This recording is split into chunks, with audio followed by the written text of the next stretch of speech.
फिराबाद जी तालका अस्पताल डॉक्टर जी खो खत्म करो जी खो खत्म करो सेहत असांजो हक आहे सेहत घोटाळनि जो हक आहे सेहत घोटाळनि जो हक आहे बिजली घोटाळनि जो हक आहे बिजली घोटाळनि जो हक आहे सेहत असांजो हक आहे सेहत घोटाळनि जो हक आहे माना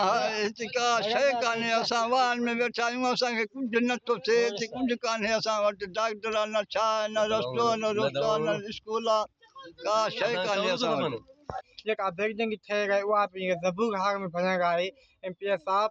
जेकॾहिं तव्हां को कमु नथो पुॼे त महिरबानी करे इस्तीफ़ा ॾियो त असां ॿिए कंहिं MA जा ॿिए कंहिं MPA खे चूंडियूं इस्तीफ़ा ॾियो अस्पताल ठहिरायो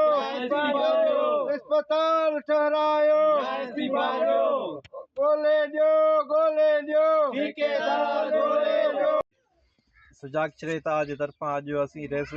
हाज़िर ख़ान मुगेरी ॻोठ में एहतिजाज करण आया आहियूं अफ़सोस आहे चवणो पवे असांखे अॼु 71 ॾींहं आहिनि रेस हाज़िर ख़ान मुगेरी में न हिते बिजली आहे न गैस आहे न वरी सुठो को रोड रस्तो आहे सुजाग शरीता अॼु 70 ॾींहं खां वठी मुसलसिल जिदोजहद में आहिनि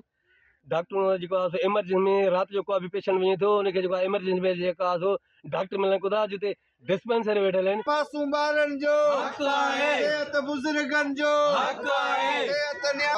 5 सालनि खां वठी इफ्तिताह थी त चुकियो आहे पर उते न डॉक्टर आहे न का दवा आहे पर उतां जा जेके चूंडियल नुमाइंदा आहिनि उहे बि ख़ामोश बणियल आहिनि